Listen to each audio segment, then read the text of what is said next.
Good morning, guys, from the Creative Farmer. Welcome back to our little homestead. Had a lot going on lately, and to be honest with you, just basically a little too lazy to take the time to video it. My bad.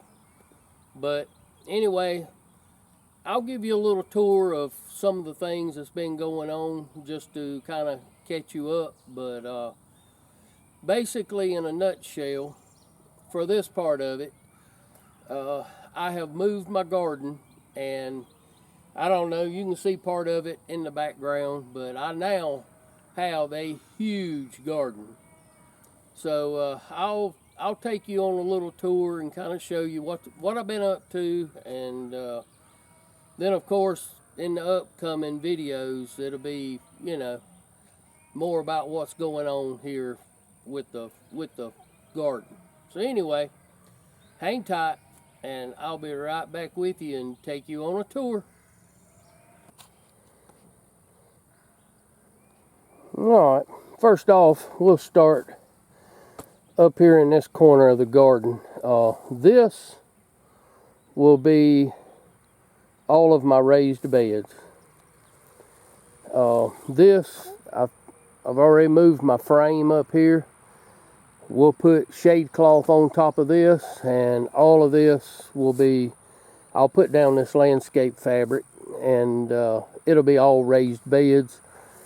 And I'm just, in my way of thinking, giving a little more shade to stuff like cabbage, lettuce, kale, that type of stuff. Because as we get into the real hot summer days, that stuff really takes a beating from this hot sun. So I'm hoping maybe I can extend the season a little bit more by having everything under this shade cloth. And of course, now this area right here gets a lot of good sun. The sun comes up over here and comes across, and by later in the afternoon, after lunch, it's behind these big pine trees, and this area gets shaded in the afternoon. So I think this will still be a pretty good spot for all of this.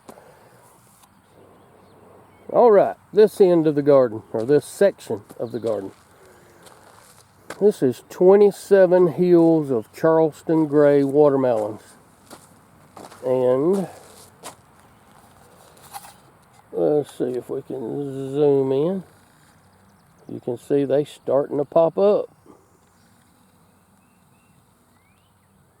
I put 4 seeds to every hill, and then the 10 or so seeds I had left over, I just popped them in. So some of them's got 5 seeds, or we should have 5 plants if they all come up.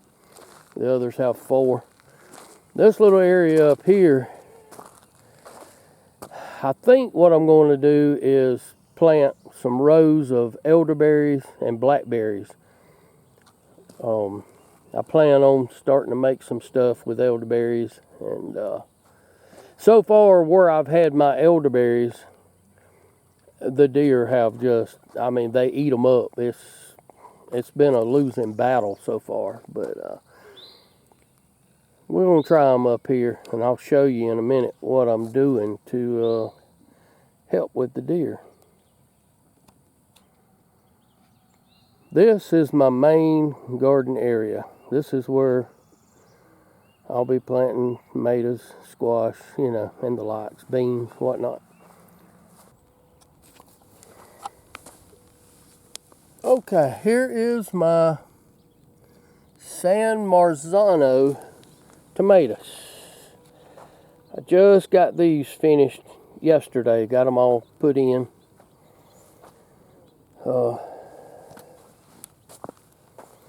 And I'll tell you, anybody that deals with a garden knows the biggest, hardest thing about a garden is controlling the weeds.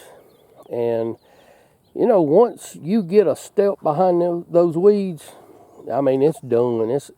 Especially you got one person. Now, if you got a whole family and everybody can get out here and weed, that might be a little different. But for one person, it'll drive you crazy. So I went ahead and invested in this landscape fabric from Vevor, however you pronounce it.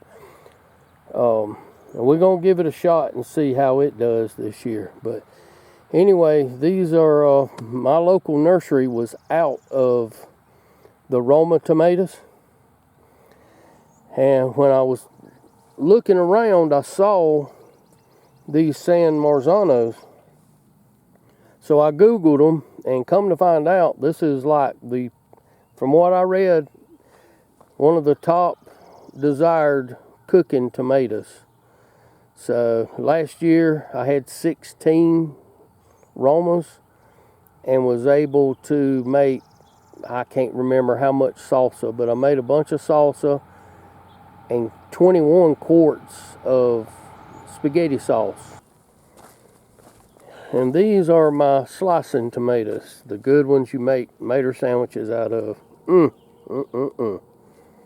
The biggest challenge for me is going to be improving this soil up here. So I wish I had a dump trailer, but it's looking like I'm gonna have to start going to get compost by the truckload and bring it in here and hand unload it. Going to be a fair amount of work, but you know, it is what it is.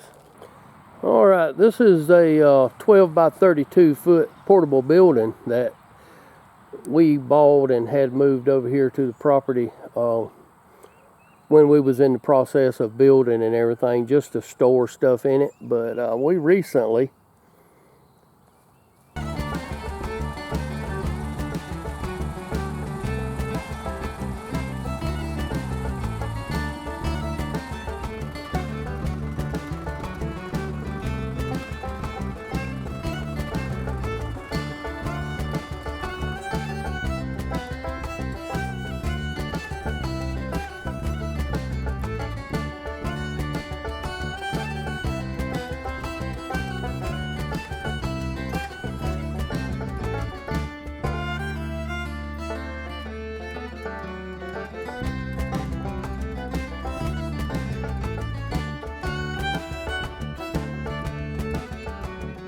and I mentioned earlier about the deer and you know, and I'm not, you know, I can't blame the deer. They're only doing what they need to do to survive. But I have planted this field out here, sometimes the entire field. I've planted it for deer. So I ain't got nobody to blame but myself as far as, you know, drawing the deer over here. I had to do something if I was going to have a garden up here.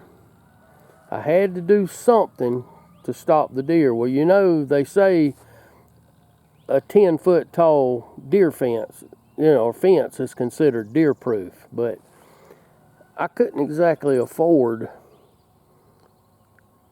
a 10-foot high fence this size, and so I opted for the next best option. And that option was electric fence. Now, I've actually talked to a guy down here that used this at his place, and he said it worked awesome.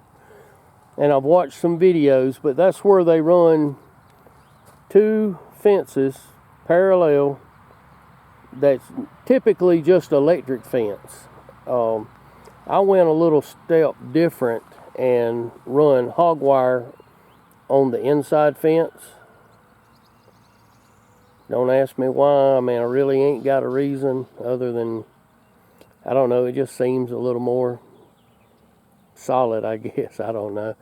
And the wire on the top on this section of fence is not electrified. It's just a visual. So, and I tried to get it, you know, towards the top of the fence to get a little more height on it. Now these out here, I've got 3 strands and they're all hot. But it goes all the way around. And so far, I have not seen any deer tracks in the garden. But now we'll see what happens when these beans get to growing, because I know them deer I don't know if they smell them or what, but they've always found my beans. So we'll see how this works out. All right, I'm gonna go ahead and kind of spill the beans on what my plan is here. Anybody that knows me knows that, you know, I'm a gardener. That's what I do. That's what I love.